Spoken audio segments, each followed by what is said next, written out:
بسم اللہ الرحمن الرحیم ایاک نعبد و ایاک نستعین۔ میں احسان ناز پروگرام سیاست بخیر میں آپ کو خوش آمدید کہتا ہوں۔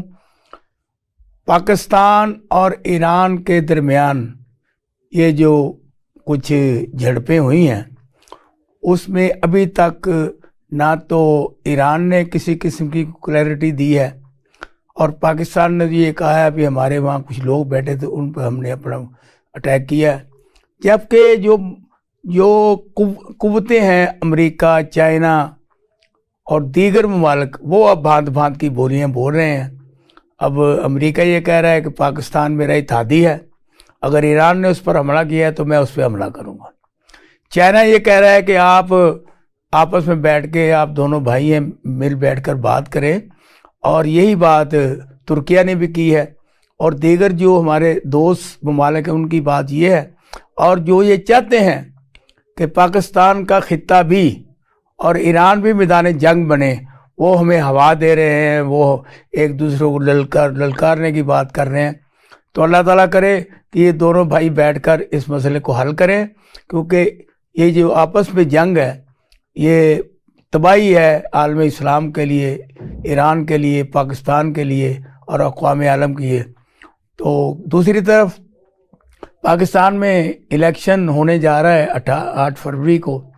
اب جن لوگوں کو اس میں شکست نظر آ رہی ہے وہ یہ چاہتے ہیں کہ یہ جنگ طول پکڑے تاکہ پاکستان میں الیکشن نہ ہو، اور اس میں جو باتیں سننے میں آ رہی ہیں کہ ہمارے جو 3 دفعہ کے وزیر اعظم ہیں، سابق وزیر اعظم میاں محمد نواز شریف صاحب، انہوں نے بھی کوئی مودی سے لین ملائی ہے کہ میں تو یہاں الیکشن ہار رہا ہوں تو آپ کو ٹھاٹھا کریں۔ یہ باتیں سنی جا رہی ہیں، دیکھیں اس میں کتنی صداقت ہے۔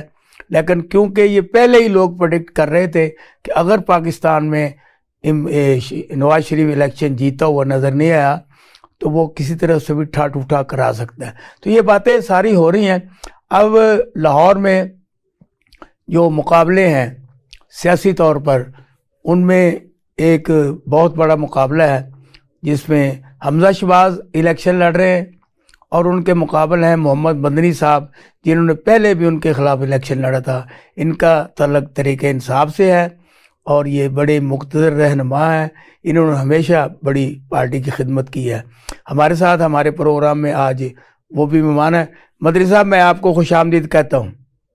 جی بہت شکریہ، تھینک یو ویری مچ جی، آنر ٹاکنگ ٹو یو۔ اچھا مدنی صاحب، آپ یہ بتائیں کہ اس وقت یہ جو آپ کا الیکشن ہے، کیونکہ یہ بلے کے بغیر الیکشن ہے، اور اس سے پہلے بھی آپ نے یہاں سے 2-3 الیکشن لڑے ہیں، اور اس میں جو پریشانیاں پہلے آتی تھی اب ان پریشانیوں میں اضافہ ہوا ہے یا کمی ہوئی ہے؟ جی بسم اللہ الرحمن الرحیم۔ ہم اللہ کی عبادت کرتے ہیں اور اسی سے مدد مانگتے ہیں۔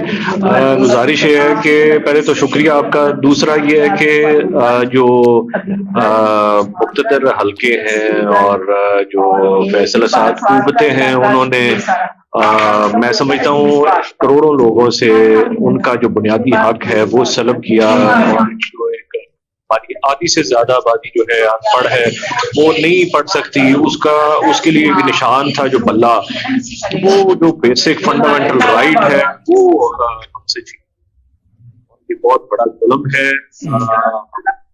مطلب پورا پاکستان اس میں حیران بھی ہے اور پریشان بھی ہے۔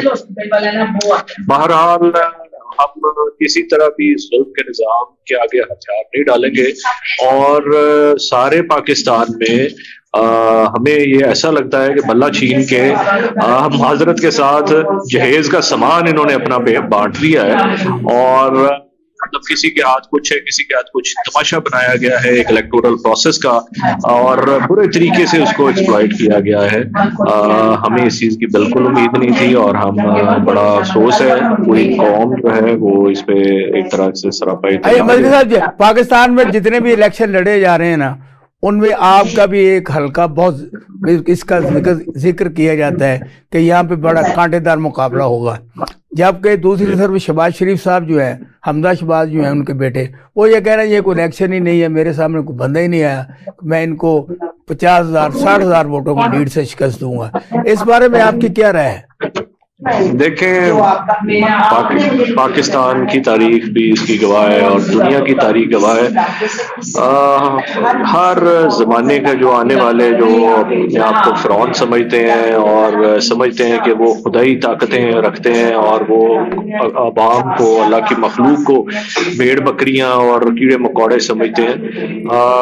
اللہ کی سنت ہے ان کے ساتھ جو ہوتا رہا ہے وہ تاریخ کا حصہ ہے. تو میں سمجھتا ہوں یہ ایک طبقہ ہے جو پاکستان کے خرچے پہ پلتا ہے اور انہوں نے جو جس طرح سے پاکستان کا حال کیا ہے 70 سالوں میں سمجھتا ہوں ایک کیپیبل ملک تھا جو کہ ایک 5ویں شاید سپر پاور بننے کی اہلیت رکھتا تھا, اور اس کے ساتھ اس طرح کی زیادتی کی گئی, اس کے وسائل کو اتنا بے دریغ استعمال کیا گیا. 1% طبقہ ہے اس کے لیے تو بے شمار عیاشیاں ہیں, ان کے لیے بہت زیادہ وسائل ہیں جو کہ ان کو سمجھ نہیں آتی کہ ان کو کہاں پر انہوں نے پھینکنا ہے. اور دوسری طرف پاکستان کی اکثریت ہے جس میں ہم سب شمار ہوتے ہیں, وہ لوگ دن رات محنت کرتے ہیں, مشقت کرتے ہیں, اپنی جان پہ ظلم برداشت کرتے ہیں at the expense of their luxuries. وہ جو ہے وہ جس طرح سے پاکستان کو لوٹا جاتا ہے, نوچا جاتا ہے, یہ وہ طبقہ ہے جو کہ ہمیشہ سے سمجھتے ہیں کہ ہم چند پیسے پھینکیں گے جو لوٹے ہوئے ہیں, ان میں سے پھینک کے تو زمین خرید لیں گے اور ہم جو ہے پاکستان میں جو ایک تبدیلی کی لہر ہے اس کو سبوتاز. صاحب کیسے آپ؟ احسان صاحب جی, یہ جو ایران اور پاکستان میں جنگ کا سما بن گیا ہے اور اس میں ہماری جو سیاسی جنگ تھی اس جنگ میں یہ اصل جنگ بھی آ گئی ہے, اس کو آپ کس نگاہ سے دیکھ رہے ہیں؟ سیاست کا اس میں عمل دخل ہے کہ واقعی یہ جنگ کا سامان کیا جا رہا ہے, یا کچھ قوتیں اس میں مقتدر قوتیں وہ اعلیٰ کار ہیں کہ پاکستان میں الیکشن نہ ہوں؟ جی بہت شکریہ احسان صاحب. احسان صاحب بات ایسی کہ انٹرنیشنل معاملات کچھ اس طرح کے ہیں جس میں ایسی چیزیں جب یعنی ہوں تو پھر تھوڑا سا انٹرنیشنلی ہی دیکھنا چاہیے, اسی طرف دیکھنا چاہیے. بہرحال یہ ایک الیکشن کا جو ماحول ہے پاکستان میں, میرا نہیں خیال کہ کوئی بہت بڑا جو انٹرنیشنلی جو کھیل ہو اس طرح کا کھیلا جائے جو صرف ایک ملک کے الیکشن کو رکوانے کے لیے ہو. بات ایسی ہے جی کہ کچھ یعنی معاملات یوں کہہ لیں جی کہ جو عالمی سطح پہ جو ہمارا ایک اسرائیل اور فلسطین کا معاملہ چل رہا ہے, جو وہاں کی جنگ ہے, اس کے علاوہ یہ کچھ اور معاملات جو ہماری یعنی عرب ملکوں کے ساتھ جڑے ہوئے تھے, جس میں یہ کہ جو وہ جنگ تھی اس میں ایسے معاملات آ رہے تھے جس میں عرب ملکوں کو بھی کافی ازمیت کا سامنا کرنا پڑ رہا تھا. اور اس ازمیت میں یہ تھا کہ اب معاملہ کیونکہ وہاں تو کچھ سنبھل نہیں رہا تھا, وہاں تو کچھ ایسے ہو نہیں رہا تھا کہ جس کی وجہ سے کوئی تھوڑی سی جو انٹرنیشنلی ساکھ ہے وہ کوئی بہتر ہوتی یا کچھ یعنی کوئی لوگوں کی نظر وہاں سے ہٹتی. اب ایسے معاملات بھی ہوتے ہیں ایسی صورت میں کہ دوسرے معاملات سے نظر ہٹانے کے لیے کچھ اس طرح کی حرکتیں کی جاتی ہیں جس سے دوسرے طرف کے جو وہ بہت تیز ہوئے معاملات وہ دب جائیں. کیونکہ ایک چیز میں احسان صاحب بہت پرانی بات ہے, جنرل حمید انہوں نے ایک دفعہ کہا تھا کہ ایران بے شک جو بھی حالات ہوں, جس طرح کی بھی جو صورتحال ہمیشہ نظر آتی ہے, امریکہ ایران مخالفت کے, مگر آج بھی ایران جو ہے وہ امریکہ کے بہت قریب ہے. اور وہ تو یہ کہتے تھے جی کہ جو ایران ہے وہ امریکی بچہ ہے, جب وہ چاہتا ہے اپنی مرضی کے طور پہ یعنی اپنی مرضی سے اسے چلاتا ہے, اپنی مرضی سے ہی اسے یعنی موو کرواتا ہے جو بھی چیز چاہتا ہے. اور اس کی بہت دفعہ مثالیں سامنے بھی آئیں, بہت دفعہ ایسے معاملات ہوئے بھی جس طرح ابھی بھی اسرائیل فلسطین کا جو معاملہ الجھا ہوا ہے جس کو کسی صورت بھی اس دبانے نہیں دیا جا رہا ہے. اور اسی طرح کے کچھ اور معاملات ہیں کہ جو الجھاؤ کی طرف جسے کہہ لیں کہ جی بہت زیادہ جس کو شکر دے دی گئی کہ جو شاید لوگوں کی سمجھ میں نہ آ رہی ہو. مگر ایسے احسان صاحب وہی معاملات کہ جب ایک ایسی پوزیشن میں کہ جس طرف ایک معاملہ نہ سلجھ رہا ہو, اس میں آ کے ایک طرف عراق میں بھی اس کا سٹرائک کرنا, پھر شام میں بھی سٹرائک کرنا, اور پھر پاکستان میں بھی سٹرائک کرنا. اب ایک چیز تو ہے انٹرنیشنلی بہت سارے معاملات اس تناظر میں دب گئے ہیں. لوگ انٹرنیشنلی وہ معاملات تھے جو اسرائیل اور فلسطین کے چل رہے تھے، اب کچھ دنوں کے لیے یا ایک آدھ دن کے لیے لوگوں کی توجہ وہاں سے ہٹ کے اس طرف آ گئی ہے، یعنی پاکستان، ایران، اور اس میں عراق بھی شامل ہو گیا، اور اگر دیکھا جائے تو شام بھی شامل ہے۔ شاید یہی وجہ ہے کہ کچھ نظر ہٹانے کی، اور شاید یہ بھی ہو کہ آگے یہ معاملہ چلے بھی نہ اور کچھ آگے جائے بھی نہ، یہیں پہ رک جائے، یہیں پہ ہٹ جائے، کیونکہ جو مقصد تھا وہ تو شاید حل ہو چکا ہے۔ امیر صاحب مقیم احمد خان صاحب سے اس بارے میں بات پوچھتی ہیں۔ مقیم احمد خان صاحب، آپ یہ بتائیں کہ یہ جو پاکستان اور ایران کے درمیان یہ سرد جنگ کا سما سا نظر آ رہا ہے، اور اس میں خاص طور پر الیکشن بھی پاکستان میں ہے، کچھ لوگ یہ بھی چیمے گوئی ہیں کہ سیاسی طور پر یہ کوئی ٹھاٹھو کی جا رہی ہے۔ آپ وہاں جس جگہ بیٹھے ہیں وہ بڑی ہی اہمیت کی حامل جگہ ہے لندن، وہاں سے جو باتیں نکلتی ہیں وہ بہت زیادہ مؤثر ہوتی ہیں، تو آپ پاکستانی قوم کو بتائیں اور ہمارے جو سننے والے ان کو بتائیں یہ اصل میں ماجرا کیا ہے؟ جہاں تک اطلاعات ہیں کہ اس اسٹرائک کا حکم جو ہے ان کے مذہبی رہنما آیت اللہ جو اس وقت وہاں پر ہیں ان سے لی گئی ہے، یہ منظوری کے بعد حملہ۔ اچھا، عام طور پہ جس وقت دوست ممالک یا کوئی بھی ہمسایہ ملک کسی پر اسٹرائک کرنے جاتا ہے تو پہلا جو اصول ہے وہ یہ ہے کہ ان سے یا تو بات چیت کی جاتی ہے، یا کوئی ایسی شرانگیزی دیکھی جاتی ہے، یا تو انٹیلیجنس شیئرنگ کی جاتی ہے، یا اپنا انڈیا بتایا جاتا ہے۔ اس ساری صورتحال میں ایران نے یہاں جلد بازی کا مظاہرہ کر دیا کہ وہ ڈائریکٹ انہوں نے حملے والی آپشن استعمال کر لی، نہ ہماری انٹیلیجنس کو بتایا جہاں تک مجھے پتا ہے، اور نہ ہی پاکستان کو باخبر کیا کہ ہم ایسا کرنے جا رہے ہیں۔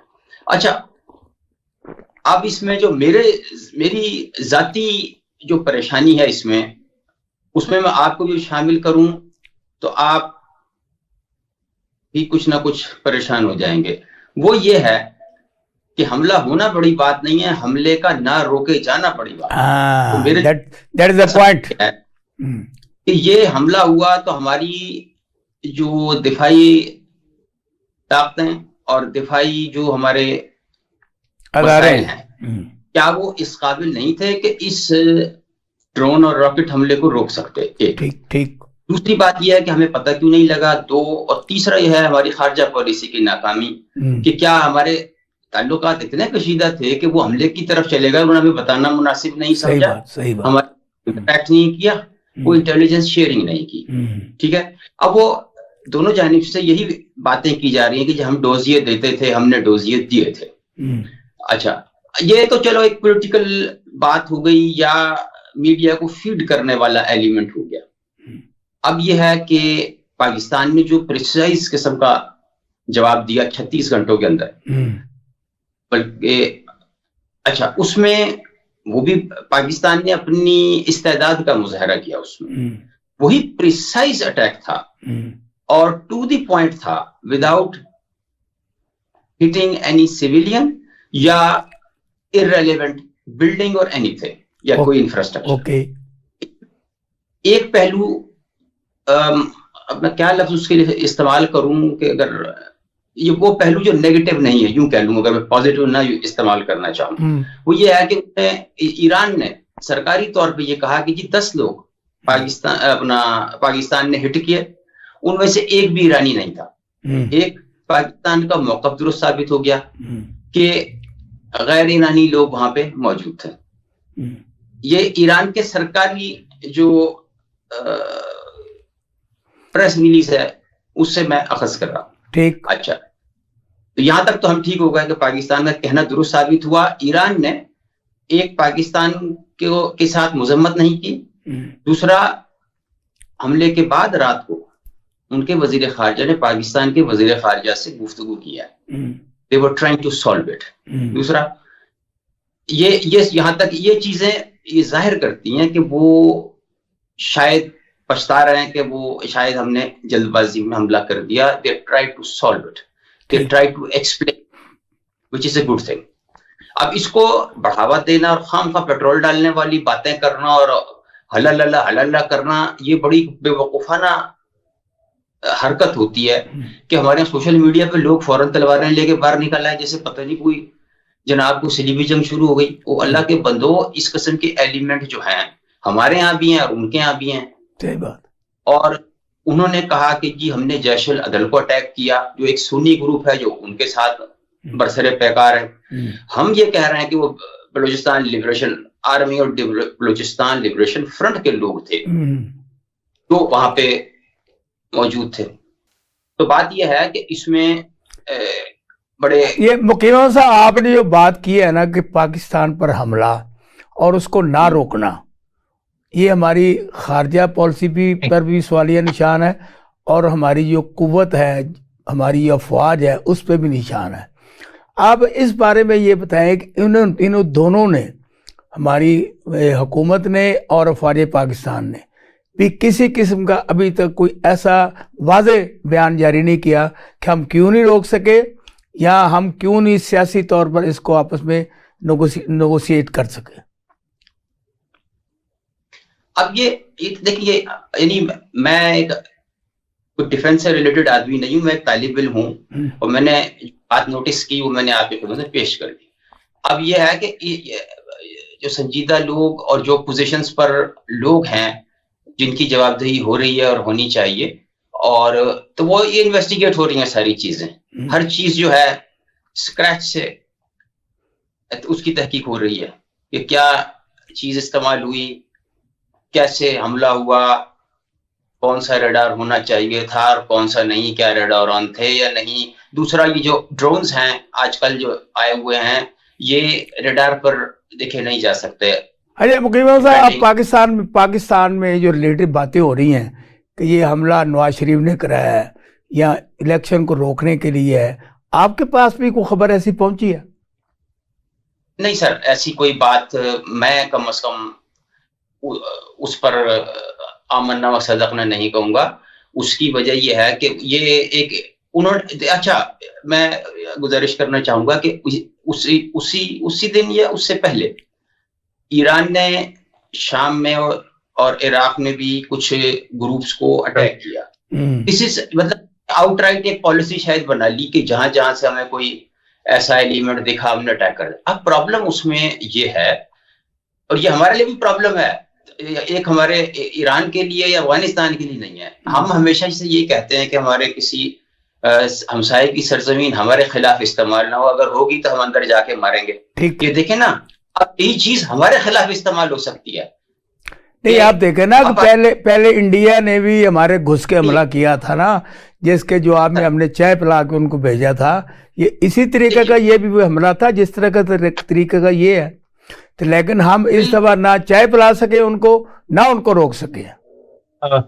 دیکھیے گزارش یہ ہے کہ اب وہ تمام ممالک ایک تو اپنی خود مختاری کی حفاظت کرنے کی کوشش کر رہے ہیں، ساتھ ایک اصول اسٹیبلش کر رہے ہیں کہ کوئی دوسرا ملک جو ہے یا دوسری جو سرزمین ہے وہاں سے ان پر حملہ نہ ہو. تو دیکھیے خود مختاری کا احترام ہماری ہو یا ہمارے ہمسائے کی، دونوں کا کیا جانا چاہیے. اچھا ہمایوں صاحب آپ یہ بتائیں کہ یہ پاکستان میں اب الیکشن ہوں گے نہیں ہوں گے، ابھی بھی کسی قسم کا کوئی ماحول نہیں بنا، اور ابھی میرے ساتھ محمد مدنی جو کہ حمزہ شہباز کا مقابلہ کر رہے ہیں لاہور میں، اور انہوں نے پہلے بھی وہاں پہ الیکشن لڑا ہے. تو اس سلسلے میں آپ یہ بتائیں کہ آپ لاہور میں یا پاکستان میں جو الیکشن ہے یہ سموتھ ہو جائیں گے؟ جی احسان صاحب، میں تھوڑا سا اس سے پہلے ایک بات چھوٹی سی کرتا جاؤں. مقیم صاحب نے پاکستان کی یعنی افواج کی یا ایک دفاعی اداروں کی استعداد کی بات کی ہے. تھوڑا سا اس پہ پہلی بات تو یہ کہ کوئی بھی کسی بھی جگہ پہ یعنی کوئی محاذ ایسا ہو جس پہ آپ کو کوئی امید ہو کہ کوئی ٹینشن چل رہی ہے یا کوئی ایسا معاملہ چل رہا ہے جس کی وجہ سے کوئی بھی اسٹرائک ہو سکتی ہے یا اٹیک ہو سکتا ہے، تو لازمی بات ہے کہ جو دفاعی ادارے ہوتے ہیں وہ اس طرف توجہ کرتے ہیں. اس طرف سے تو کوئی سوچا بھی نہیں جا سکتا تھا. ایک دن پہلے ہمارے وزیر اعظم صاحب اور ایرانی وزیر خارجہ کا باقاعدہ ان کی بیٹھک ہوئی ہے، باقاعدہ اس پہ مذاکرات ہوئے، سارے معاملات اس پہ بھی ڈسکس ہوئے ہوں گے اگر کوئی ہوتے. دوسری بات یہ کہ آپ کو بھی پتہ ہے ایک آدھ دن پہلے پاکستان اور ایران کے مشترکہ فوجی مشقیں ہو رہی تھی اور ایک دن پہلے ختم ہوئی ہیں، شاید ایک یا دو دن پہلے. اس میں بھی کسی قسم کا ایسا معاملہ نہیں اٹھایا گیا اور استعداد کی بات آپ کریں تو پاکستانی افواج یا ہماری دفاعی ادارے بے شمار استعداد رکھتے ہیں، مگر صرف ایک چیز ہے کہ جب کسی طرف سے آپ کو امید ہی نہ ہو، جس طرف سے آپ کو خیال ہی نہ ہو، اس طرح سے کوئی ایسی سٹرائک ہو جائے تو پھر اچانک والی بات ہوتی، اچانک کچھ بھی ہو سکتا ہے. اگر اچانک وہ آ کے سٹرائک کر سکتے ہیں تو اچانک ان کی سٹرائک کو بھی نہیں روکا جا سکا. یہ تو ہے استعداد کی بات. اور باقی معاملات پھر میں وہی کہ جی کوئی ایسی جنگی صورتحال تھی نہیں، کوئی معاملہ ایسا تھا ہی نہیں جس میں ایک دوسرے کے ساتھ کوئی ٹینشن والی کوئی بات. ہم لیتے ہیں یہاں پہ بریک کے بعد واپس آتے ہیں تو آپ سے پاکستان کی جو الیکشن کی صورتحال اس کے بارے میں پوچھیں گے. Welcome back. ہم بات کر رہے تھے ایران اور پاکستان پر یہ جو ایک دوسرے پہ حملہ کیا ہے، اور ہمایوں صاحب ہمیں بڑی اچھی باتیں بتا رہے تھے. تو میں نے بریک سے پہلے ان سے یہ کہا تھا کہ ہم اب بات کریں گے پاکستان کے الیکشن کی. تو میں نے سوال ان سے چھوڑا تھا. ہمایوں صاحب مجھے میرے سوال کا جواب دیجیے. جی احسان صاحب، اب بات کو اگر وہیں سے جوڑیں تو ایک چیز ہے جو چینج آئی ہے، جو ایک تبدیلی آئی ہے، وہ یہ یقیناً آئی ہے کہ پہلے اگر کوئی جنگی کیفیت یا پہلے کوئی اس طرح کی کوئی ٹینشن والی سچویشن نہیں تھی، تو اب ضرور ہے. اب پاکستانی فوج کا ایک بہت بڑا حصہ اس جگہ پہ چلے جائے گا، وہاں جا کے متعین ہوگا، اس جگہ پہ جا کے یعنی وہ جو بھی ایک ان کا ایک سلسلہ ہوگا کوئی دفاع کا، اس سلسلے میں وہاں پہ انہیں کیا جائے گا.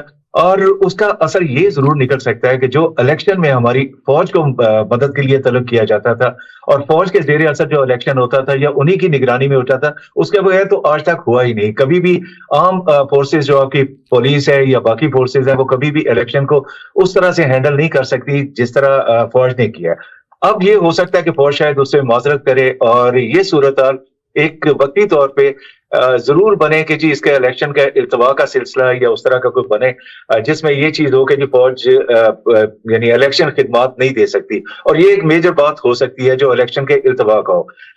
ہمارے جو لیڈران ہیں ان کا باڈی لینگویج بھی یہی بتا رہے ہیں.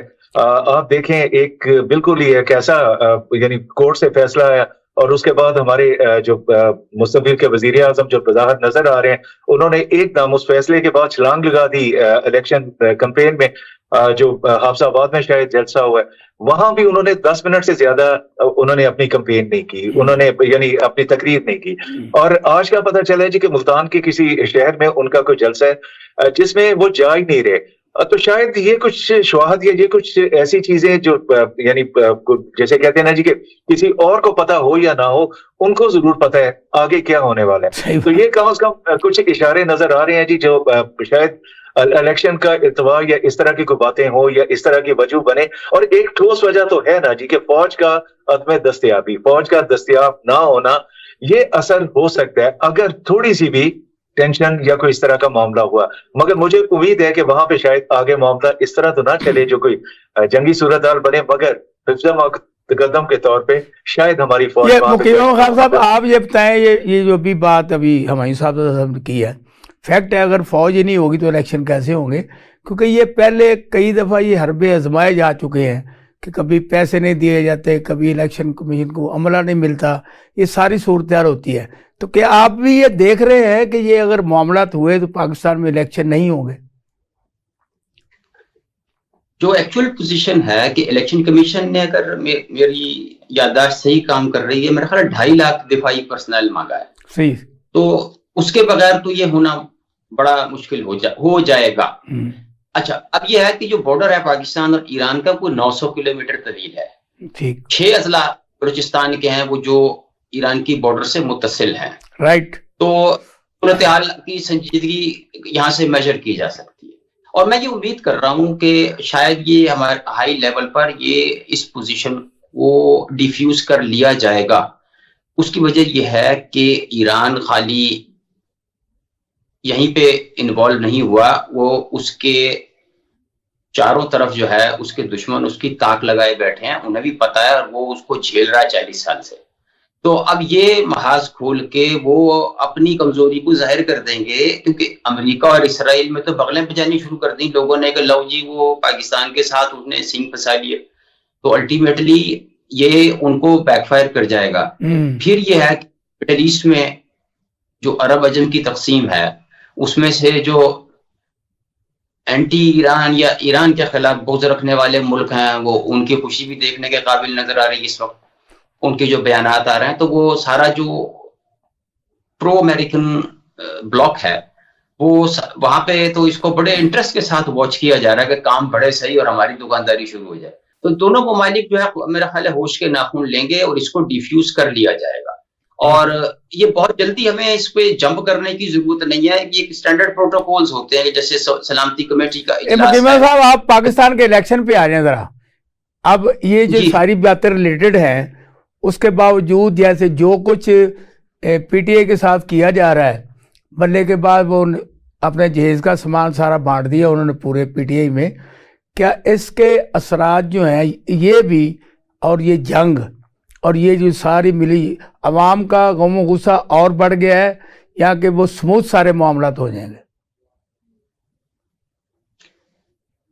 پی ٹی آئی جو ہے بیچاری اس وقت رضیہ گنڈوں میں پھنسی ہوئی ہے. اس کو اب سمجھ نہیں آ رہی کہ ہم کہاں سے اپنی کہ نہ تو ان کے بانی اور باقی قیادت کے درمیان کوئی کمیونیکیشن ہو رہی ہے, نہ سیٹوں کے اوپر جو ہے وہ ایک کوئی ہارمنی نظر آ رہی ہے. کئی جگہ کے اوپر ایک حلقے میں 8 آدمی پی ٹی آئی کو امیدوار بنے گھوم رہے ہیں اور اب وہ سمجھ نہیں آ رہی کہ بھائی وہ اصلی والا کیڑا ہے چوں. تو یہ ایک مسئلہ کریٹ ہو گیا پی ٹی آئی کے لیے. دوسرا یہ ہے کہ یہ جو وکلاء میں گروپ بن گیا اس نے علیحدہ ایک عجیب فضا کریٹ کر دی ہے کہ جو پی ٹی آئی کے حق میں نہیں ہے.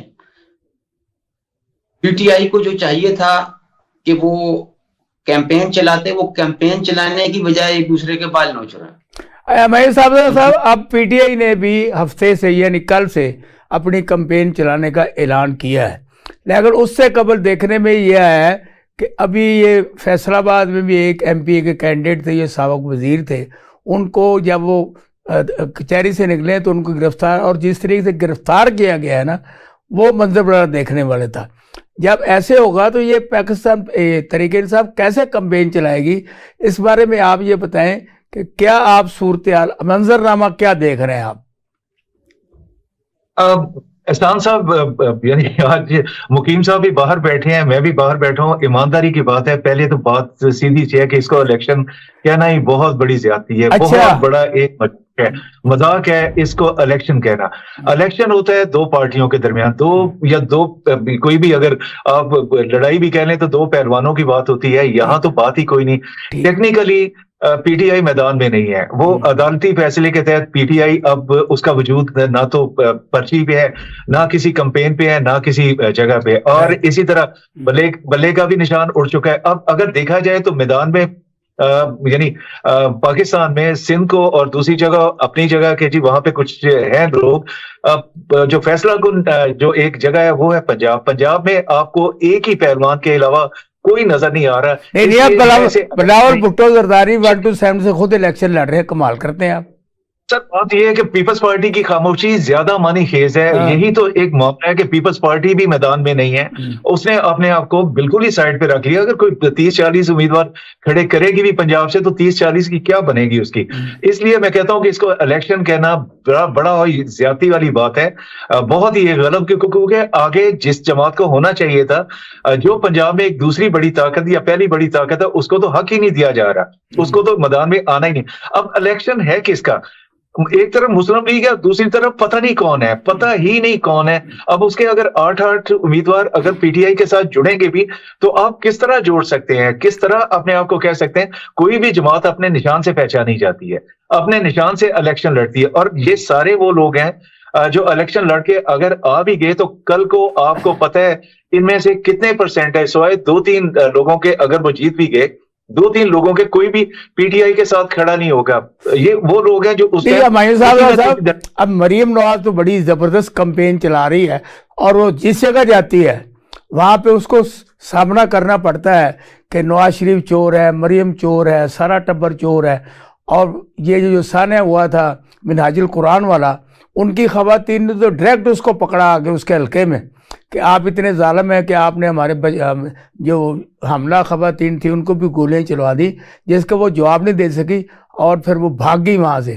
تو ہر جگہ تو یہ ہو رہا ہے, جن کو ہاتھ پکڑ کے لہرا کے یہ کہتے ہیں نا کمپین کرو, ان کے ساتھ یہ ہو رہا ہے.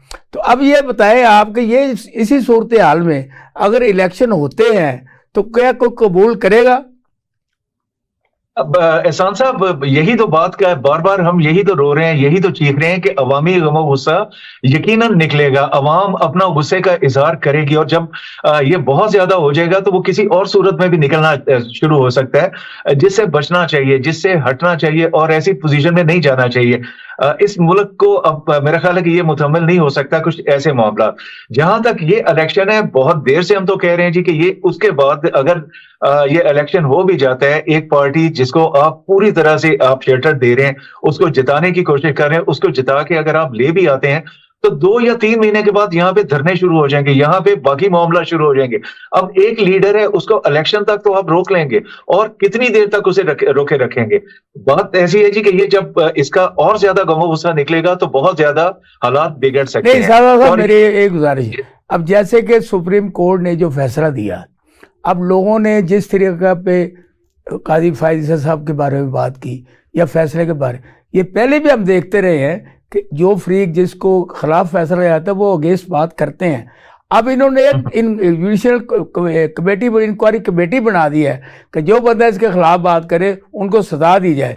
تو مجھے اب یہ یہاں تک جب یہ کر دیا جائے گا تو پھر یہ آپ کیسے دیکھتے ہیں دھرنے اور اس کے مخالف؟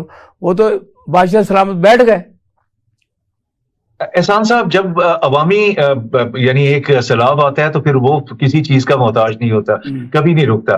معاملات یہی ہیں، دیر سے بول رہے ہیں پھر بار بار کہ یہ معاملات ملک کو سدھارنے والے نہیں، یعنی اس سے پہلے ہر طرح سے ہوئے ہیں، یعنی آئے ہیں اسٹیبلشمنٹ نے یا جو ادارے ہیں انہوں نے جس کو چاہا لایا ہے، اور ایک طریقے سے لائے، کم از کم ایک طریقہ ہوتا تھا، لوگوں کو نظر آ رہا تھا، تھوڑا سا بیلنس ہوتا تھا، بیلنس کر کے ان کو لاتے تھے اپنی مرضی سے۔ آج بھی یہ چاہیں اس کو لا سکتے ہیں، جس کی یعنی جس کی یہ فیور کرنا چاہیں یا جس کو لانا چاہیں، کوئی بڑی ہرڈل نہیں یا کوئی بڑی رکاوٹ نہیں۔ ہم مقیم صاحب سے پوچھتے ہیں کہ اگر یہ طریقہ کار پرانا استعمال کیا گیا جو ہمایوں صاحب کہہ رہے ہیں تو اس کا رزلٹ کیا ہوگا مقیم خان صاحب؟ سر بغیر عوامی تائید کے کسی کو اگر بٹھایا گیا تو وہ زیادہ عرصہ چلے گا نہیں۔ اچھا، میں تو آپ کو ڈیٹ بھی دے سکتا ہوں، لیکن وہ اس کی وجہ ہے کہ وہ جا کے کہیں اور لگ جائے گی۔ اچھا، ہاں نہیں اب آپ دیکھیں نا، جیسے آپ نے کہا نا میں ڈیٹ دے سکتا ہوں، میں الیکشن رزلٹ آپ کو بتا سکتا ہوں کہ 50 سیٹیں نون لیگ لے گی، 40 سیٹیں اپنے پی ٹی آئی لے گی، اور یہ 30 سیٹیں جو ہے یہ پیپلز پارٹی لے گی، باقی بانٹ دیے جائے گی۔ جیسے وہ چھٹا کرتے ہیں، وہ چھٹا کر دیا جائے گا۔ الیکشن تو یہی ہے، اب حکومت تو مل کے ہی انہوں نے بنانی ہے، اس لیے وہ ایک دوسرے پر اتنا جو ہے نا پی ٹی آئی اور نون لیگ اور مسلم لیگ جو آپس میں دہشت بام بھی نہیں، دس گرام دان بھی نہیں ہو رہے۔ تو آپ بتا دیں کون سی ڈیٹ ہے، کب تک چلے گا؟ کچھ نہیں ہوتا۔